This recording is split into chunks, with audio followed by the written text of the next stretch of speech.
Social studies scholars, what do you see when you look at the screen?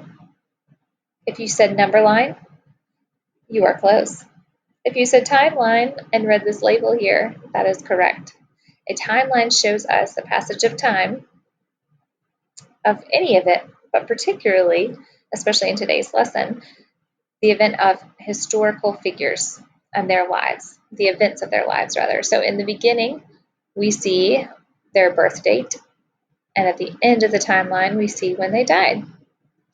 In the in-between, and the middle parts, are the important historical events that occurred in their lives. You can do a timeline of anything, including your own life. But today we're going to look at the two historical figures that you saw photographs of, Rosa Parks and Pocahontas. So as we study this one, we can tell just 4 events are on this timeline. Rosa Parks was born in 1913.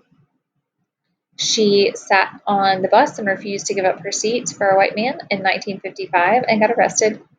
In 1963, she helped out with the March on Washington, which was led by Martin Luther King Jr., where he gave his famous I Have a Dream speech, and then she died in 2005.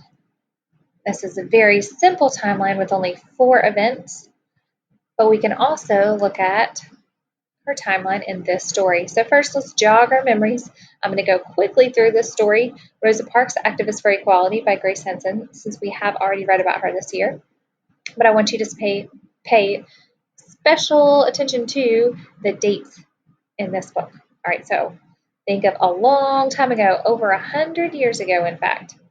If you guys were born in 2012 or 2013, think about when Rosa was born in 1913.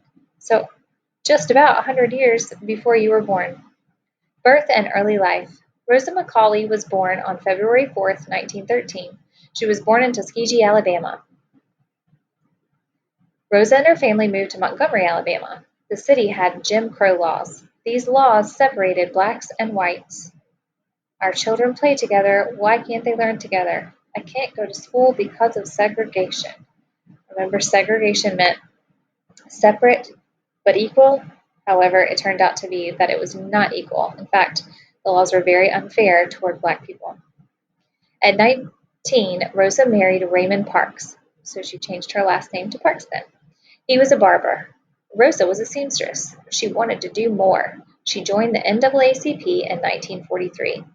The NAACP is a black activist rights group that stood up for the rights of black people, making sure that laws were fair for them.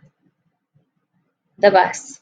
On December 1st, 1955, Rosa got on the bus. She sat in the section for, this should say, whites.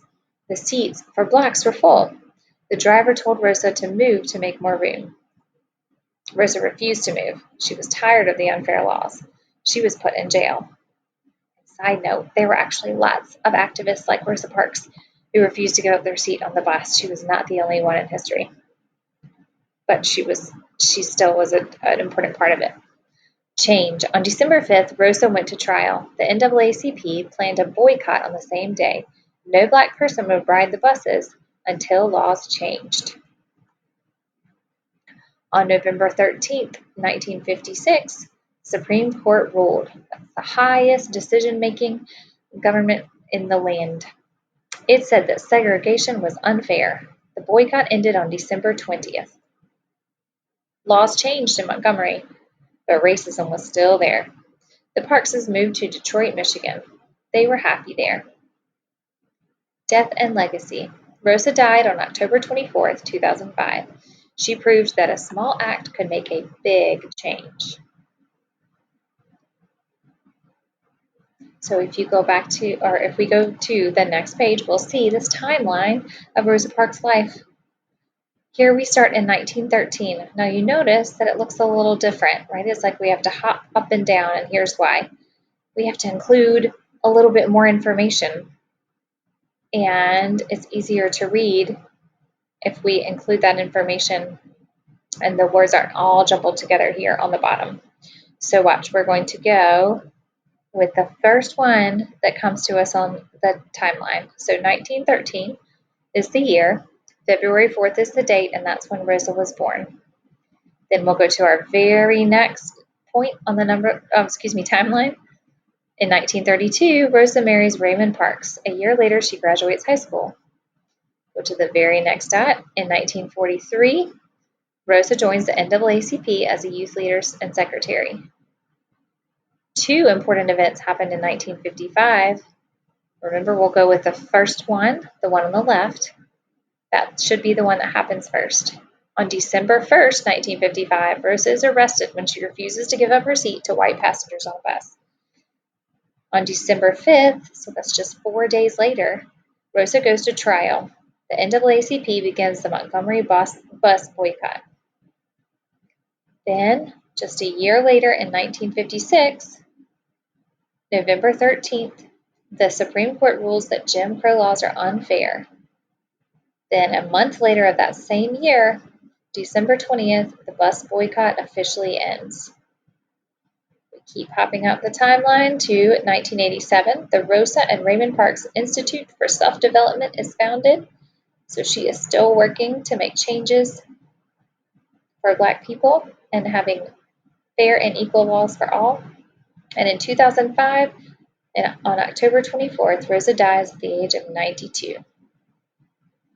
Think about what you observe in this timeline versus this timeline. Keep that in mind as we look at our second historical figure today, Pocahontas. Now, how did Pocahontas help to change things? Introduction. Pocahontas was a Native American peacemaker. She lived in North America before the United States was a country. She is remembered for helping her tribe and the settlers get along. Early life. Pocahontas was born around 1596. So wait a minute. We just read about 1956. This was 1596. So 400 years before Rosa Parks. Long time ago. Her father was named Powhatan. He was a chief of about 28 tribes. Pocahontas lived near Jamestown Colony. It was in Virginia. English settlers made the colony in 1607. Leader. The settlers needed food, so they traded with Pocahontas' tribe. These groups often fought, but stories say Pocahontas saved a colony leader from being killed. History maker. Pocahontas got along with the settlers, but later they captured her. They taught her English customs. Pocahontas also became a Christian like the settlers. John Rolfe was a settler. Chief Powhatan allowed him to marry Pocahontas. Then the chief made peace with the settlers. This time is known as the Peace of Pocahontas. Legacy. Pocahontas sailed to England. The people there liked her. They gave money to Jamestown. The colony grew very big. Pocahontas died on March 21st, 1617. People remember her for making peace between the Jamestown colony and the Powhatan tribes. Here we have a quick stats page, so a little bit of information, and then the key dates. We can take these key dates from 1596 when Pocahontas was born to 1617 when Pocahontas died and put them into a timeline, which you will see by tapping the black box on your next assignment page.